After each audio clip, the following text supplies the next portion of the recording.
Aduh, gue panas banget, sumpah. Aduh, Iya nggak sih? gak kuat. Apa, Tadi Tan? kamu bilang, santai dong. Tadi kamu bilang panas Iya, lihat nih, panas banget. Aduh, Bener banget, padahal ini baru jam 9 loh. Kenapa ya? Oh iya, kemarin aku dengar berita katanya kalau sekarang itu terjadi pemanasan global. aduh, Tan, pemanasan global itu apa? Kamu pikir aku tahu? Aku juga nggak tahu. Kalau kita nggak tahu, mending kita nonton YouTube aja, gimana? Ayo. Ayo!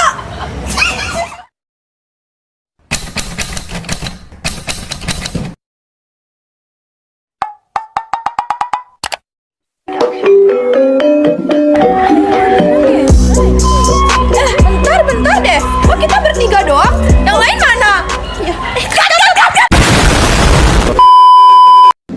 Aduh, sorry nih. Dia baru datang. Padahal lama lagi kita belum nih. Hai teman-teman! Jadi, kami ini dari kelompok Malu Silvestris!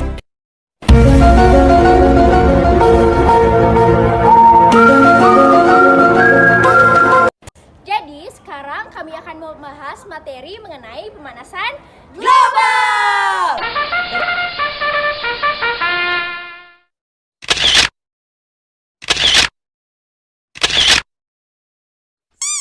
Daripada nunggu lama-lama lagi, yuk kita let's go to the go.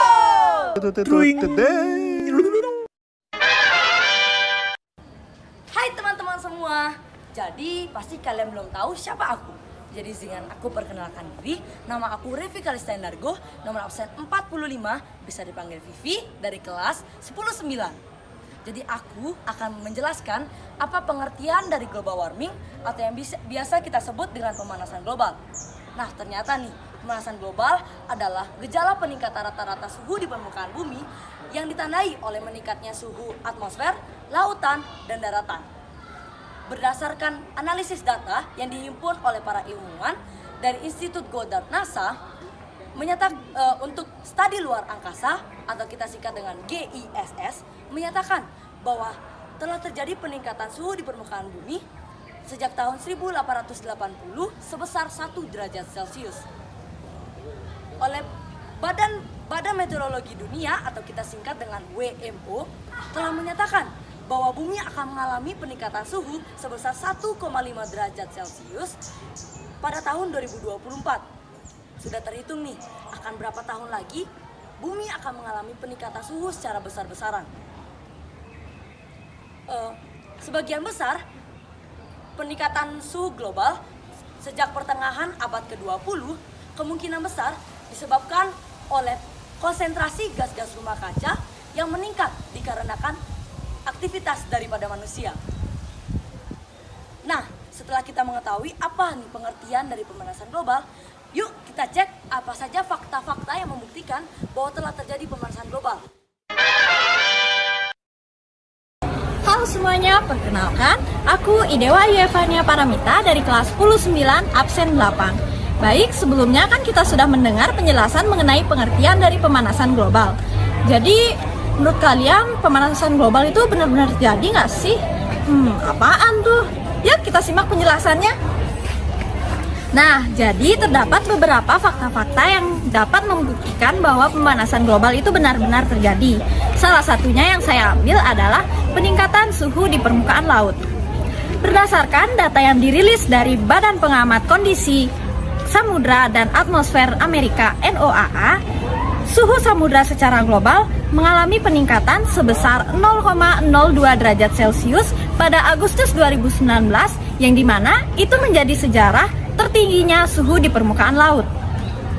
Suhu air laut meningkat 2-3 derajat Celcius dibandingkan 3-5 juta tahun sebelumnya. Hasil penelitian juga menunjukkan bahwa terjadi peningkatan air laut di perairan Aceh mulai dari 1,3 mm per tahun menjadi 1,8 mm per tahun. Wah, walaupun angkanya terlihat kecil, tapi efeknya cukup besar bagi lingkungan tahu. Ekosistem laut sebenarnya sangat sensitif terhadap peningkatan suhu. Pemanasan ini terjadi dalam kedalaman 700 meter, yang dimana pada kedalaman tersebut banyak sekali terdapat keanekaragaman hayati, salah satunya karang. Karang merupakan tempat kehidupan berbagai biota laut. yang dimana jika karang mengalami peningkatan suhu yang tinggi, karang akan mengalami pemutihan sehingga terjadi kerusakan. Nah, itu salah satu fakta mengenai terjadinya pemanasan global. Masih ada beberapa fakta-fakta lainnya yang akan dijelaskan oleh teman saya. Yuk kita simak penjelasannya. Dadah! Hai teman-teman, kenalin aku nih Putu Novia Permatasari, bisa dipanggil Novia. Aku dari kelas 19, nomor absen 37. Di sini aku akan membahas terkait fakta-fakta yang menjadi bukti pemanasan global. Tadi teman aku sudah membahas fakta yang pertama. Sekarang aku akan membahas fakta yang kedua, yaitu menghilangnya salju abadi di Pegunungan Jaya Wijaya, Papua. Kalian sebagai bangsa Indonesia tentunya tahu dong, Indonesia memiliki satu pegunungan es yang diselimuti salju, yaitu Pegunungan Jayawijaya yang terletak di Papua. Pegunungan Jayawijaya memiliki puncak yang tertinggi yang sangat digemari oleh para pendaki. Teman-teman tahu nggak sih, kata abadi pada hamparan es di Pegunungan Jayawijaya tidak lagi dianggap sebagai kata abadi, karena gletser pada tahun 1850 yang seluas 19,3 km kini hanya tersisa 0,5 km. Hal itu terjadi karena gletser tropis yang sensitif akan perubahan suhu. Nah, selanjutnya peristiwa dari mencairnya gletser es pada Pegunungan Jayawijaya selain berdampak pada berkurangnya para pendaki, juga berdampak pada kuantitas dan kualitas air di sekitarnya, seperti debit air, suhu air, dan lain sebagainya. Selain hal itu juga dapat merusak ekosistem air tawar. Nah, itu saja fakta kedua dari aku. Fakta selanjutnya akan dibawakan oleh teman saya. Sampai ketemu di video selanjutnya. Dadah! Halo, perkenalkan, nama aku Fangfang Hadideniarta dari kelas 10-9, nomor absen 7, bisa dipanggil Fangfang. Di sini aku akan melanjutkan materi mengenai bukti-bukti terjadinya pemanasan global. Kalian tahu nggak sih kalau bumi itu diliputi oleh hamparan es, di mana 90%-nya berada di Antartika dan 10%-nya lagi berada di Greenland. Fungsi dari es ini adalah untuk pelindung bumi dan lautan. Jika dilihat dari atas, hamparan es di Antartika dan Greenland itu berwarna putih cerah. Kalian tahu nggak kalau warna putih cerah ini juga ada fungsinya, yaitu untuk memantulkan suhu panas berlebih di bumi ke luar angkasa agar suhu bumi tetap terjaga. Namun akibat dari pemanasan global ini, permukaan es di Antartika dan Greenland mencair. Hal ini dibuktikan dengan persentase penurunan luas lahan es sekitar 3,2% dari tahun 1989 sampai 2014. Adapun dampak lainnya dari mencairnya es di Kutub Utara, yaitu terjadinya peningkatan permukaan air laut. Peningkatan air laut ini disebabkan karena es yang mencair dari Kutub Utara bermuara di lautan. Selain itu, hal ini juga dibuktikan dengan data rilisan NASA, di mana terjadi peningkatan permukaan air laut sebesar 97 mm.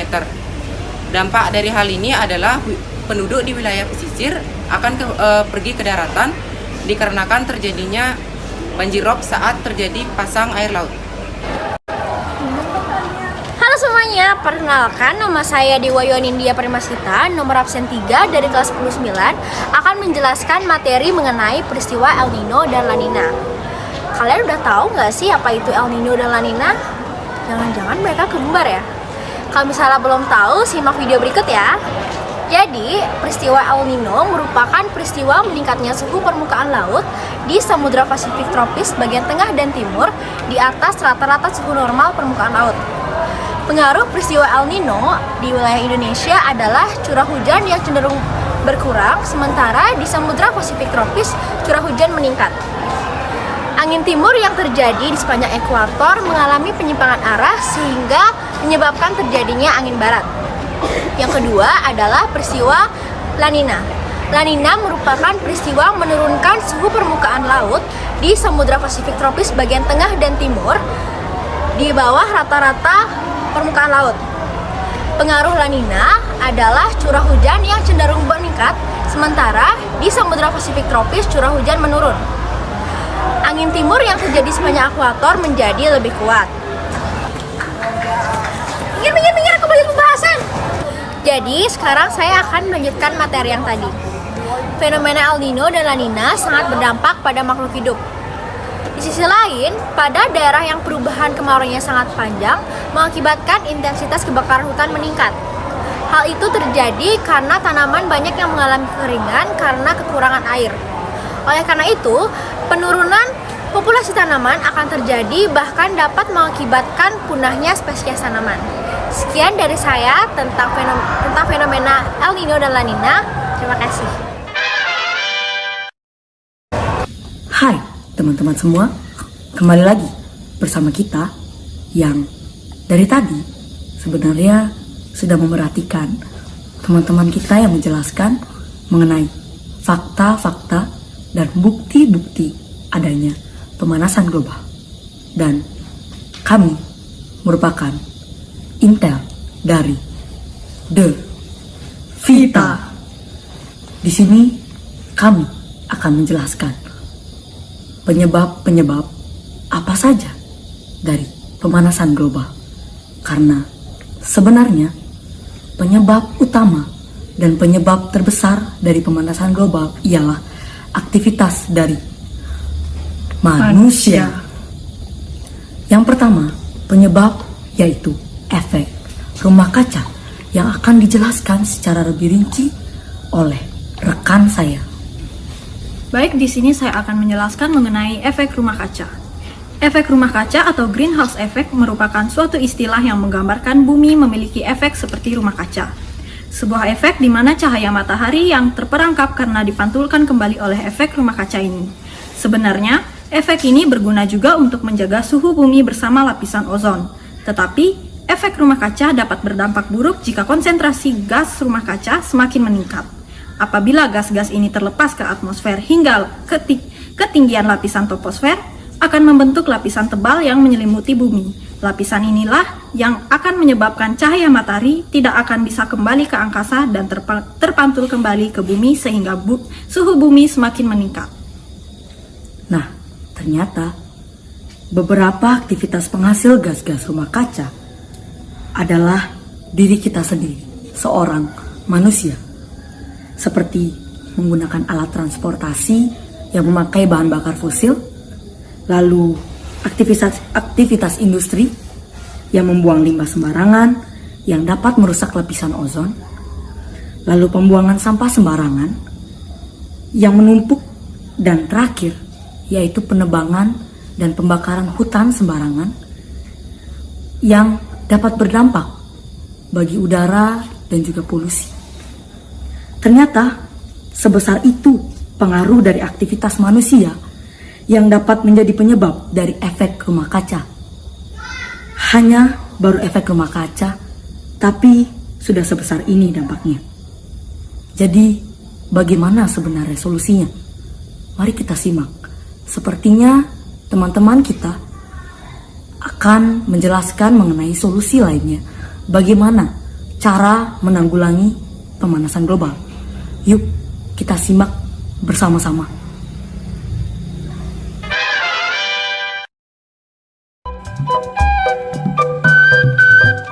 Hai teman-teman semua. Jadi kita bertiga di sini akan membahas terkait solusi atau cara penanggulangan pemanasan global. Jika kalian ingin tahu solusinya, tetap saksikan video ini ya. Sini. Hai teman-teman semua, kembali lagi nih sama aku. Kalian masih ingat aku nggak? Ya, aku Novia. Maaf silau ya. Jadi di sini aku akan membahas terkait solusi atau cara penanggulangan pemanasan global. Di sini aku akan membahas solusi yang pertama, yaitu energi terbarukan. Energi terbarukan merupakan energi yang disediakan oleh alam dan dapat dimanfaatkan secara terus-menerus. Hal ini senada dengan keterangan dari International Energy Agency atau IEA yang juga menyatakan bahwa energi terbarukan merupakan energi yang berasal dari proses alam dan dapat diisi ulang secara terus-menerus. Teman-teman semua, kita sudah sepantasnya nih menerapkan energi terbarukan dalam kehidupan sehari-hari, seperti menggunakan bahan baku biologis. Selain menggunakan bahan baku biologis, kita juga dapat menggunakan potensial. Nah, teman-teman, di sini juga aku bakal jelasin nih contoh-contoh dari energi terbarukan yang dapat kalian manfaatkan, seperti energi air, energi surya, energi angin, energi pasang surut air laut, dan bioenergi. Nah, itu saja nih solusi yang dapat aku sampaikan. Untuk solusi selanjutnya bakal disampaikan oleh teman aku. Tetap saksikan video ini ya. Sampai jumpa lagi. Dadah! Hai semua, nah di video ini kan aku baru pertama kali muncul nih. Jadi izinkan aku untuk memperkenalkan diri dulu sebelum aku lanjut ke materi. Perkenalkan, nama aku Ana Agung Istri Agung Anindita Padmarani, bisa dipanggil Gung Nindi atau Nindi, nomor absen 1 dari kelas 10-9. Di sini aku akan menjelaskan materi mengenai solusi pemanasan global. Nah, solusi pemanasan global yang pertama tadi kan sudah dijelaskan oleh teman aku Novia tuh. Nah, sekarang aku akan menjelaskan yang kedua, yaitu gaya hidup hemat energi. Kan emang dari dulu tuh emang udah selalu dijelasin ya mengenai gaya hidup hemat energi dari SD, SMP, dan sekarang juga udah dijelasin lagi nih. Apalagi di pemanasan global. Sekarang kita akan menjelaskan lagi. Aku akan menjelaskan lagi mengenai hemat energi di sini. Di perkembangan zaman ini, apalagi dalam kemampuan berpikir manusia dalam menciptakan teknologi, tentunya membuat kehidupan manusia menjadi lebih mudah dan juga nyaman kan. Nah, di zaman ini, di sisi lain penggunaan teknologi dan pertambahan populasi penduduk juga sangat berpengaruh nih dalam peningkatan kebutuhan energi. Salah satu contohnya yaitu bahan bakar fosil. Kan tahu kan bahan bakar fosil itu apa? Nah, bahan bakar fosil saat ini tuh masih menjadi sumber energi utama dalam aktivitas manusia. Dan yang selanjutnya yaitu membuat rumah dengan ventilasi atau penggemban udara yang cukup. Dan untuk yang terakhir nih yaitu menggunakan air secukupnya saat mandi atau mencuci. Halo teman-teman, ketemu lagi sama saya. Kali ini saya akan membahas tentang solusi dari pemanasan global, yaitu cara meminimalisasikan penggunaan CFC.